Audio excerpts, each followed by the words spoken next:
Assalamualaikum warahmatullahi wabarakatuh. Salam sejahtera untuk kita semua. Shalom, Om Swastiastu, Namo Buddhaya, dan salam kebajikan. Perkenalkan, nama saya Anindya Rizkia Felia dari SMA 2 Kota Bekasi, siswi kelas 11. Yang ini, saya ingin menyampaikan pembelajaran mengenai aturan lalu lintas. Mohon perhatiannya. Terima kasih.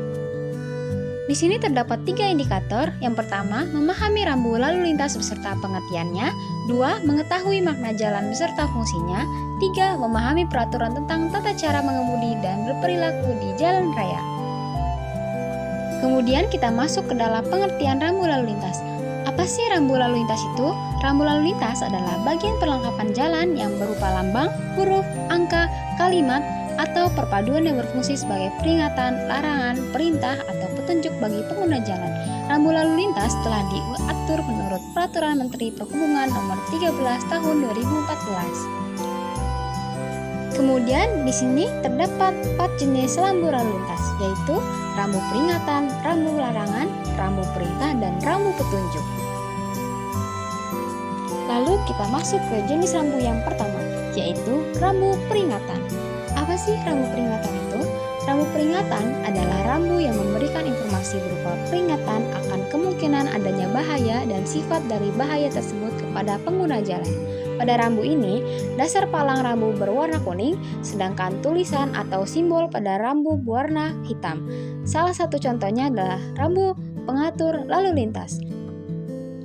Lalu kita masuk ke jenis rambu yang kedua, yaitu rambu larangan. Rambu larangan adalah rambu yang digunakan untuk menyatakan suatu perbuatan yang dilarang oleh pengguna jalan. Pada rambu ini, dasar palang rambu berwarna putih, garis tepi berwarna merah, dan lambung huruf atau angka berwarna hitam yang dapat kita lihat di gambar yang telah disisipkan. Kemudian kita masuk ke jenis rambu yang ketiga, yaitu rambu perintah. Rambu perintah adalah rambu yang menyatakan perintah yang wajib ditaati oleh pengguna jalan. Dimaksudkan untuk memberi petunjuk pendahuluan kepada pemakai jalan dan ditempatkan pada jarak yang layak sebelum titik kewajiban dimulai. Pada rambu ini, dasar palang berwarna biru, sedangkan tulisan, angka, atau simbol pada rambu berwarna putih. Kemudian kita masuk ke jenis rambu yang terakhir, yaitu rambu petunjuk. Rambu petunjuk adalah rambu yang digunakan untuk memandu pengguna jalan saat dalam perjalanan dan atau memberikan informasi lain kepada pengguna jalan. Rambu yang jadi petunjuk arah dan letak kota biasanya punya dasar palang berwarna hijau dengan tulisan berwarna putih. Kemudian kita masuk ke indikator 2, yaitu makna jalan. Menurut Undang-Undang Republik Indonesia Nomor 38 Tahun 2004, disebutkan bahwa jalan adalah suatu prasarana transportasi yang meliputi segala bagian jalan termasuk bangunan pelengkap dan perlengkapannya yang diperuntukkan bagi lalu lintas yang berada di atas permukaan tanah, di bawah permukaan tanah atau air, serta di atas permukaan air kecuali jalan kereta api, jalan lori, dan jalan kabel. Lalu kita masuk ke fungsi jalan. Di sini terdapat 4 fungsi jalan, yaitu jalan arteri, jalan kolektor, jalan lokal, dan jalan lingkungan. Yang pertama, jalan arteri. Terdapat arteri primer dan arteri sekunder. Arteri primer adalah jalan yang menghubungkan secara berdaya guna antara pusat kegiatan nasional atau antara pusat kegiatan nasional dengan pusat kegiatan wilayah. Jalan ini didesain berdasarkan kecepatan rencana paling rendah 60 km per jam. Lalu yang arteri sekunder yaitu jalan yang menghubungkan kawasan primer dengan kawasan sekunder ke-1, kawasan sekunder ke-1 dengan kawasan sekunder kedua. Dengan jalan ini didesain berdasarkan kecepatan rencana paling rendah 30 km per jam. Lalu kita masuk ke jalan kolektor, yaitu kolektor primer dan kolektor sekunder. Untuk kolektor primer, jalan yang menghubungkan secara berdaya guna antara pusat kegiatan nasional dengan pusat kegiatan lokal, antara pusat kegiatan wilayah atau antara pusat kegiatan wilayah dengan pusat kegiatan lokal. Jalan ini didesain berdasarkan kecepatan rencana paling rendah 40 km per jam.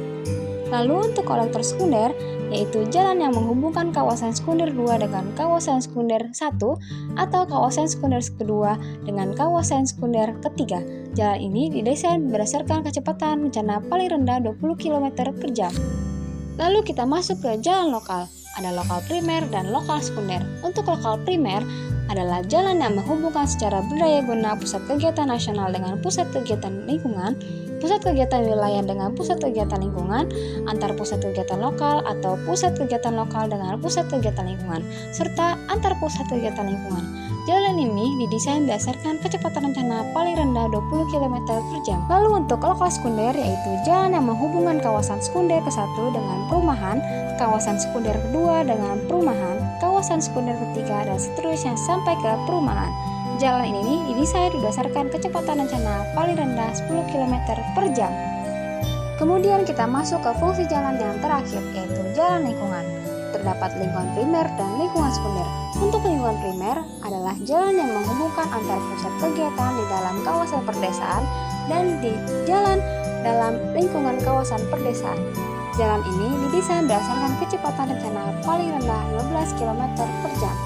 Lalu untuk lingkungan sekunder adalah jalan yang menghubungkan antar persil dalam kawasan perkotaan. Dengan jalan ini didesain berdasarkan kecepatan rencana paling rendah 10 km per jam. Lalu kita masuk ke indikator yang terakhir, yaitu tata cara mengemudi dan berperilaku di jalan raya.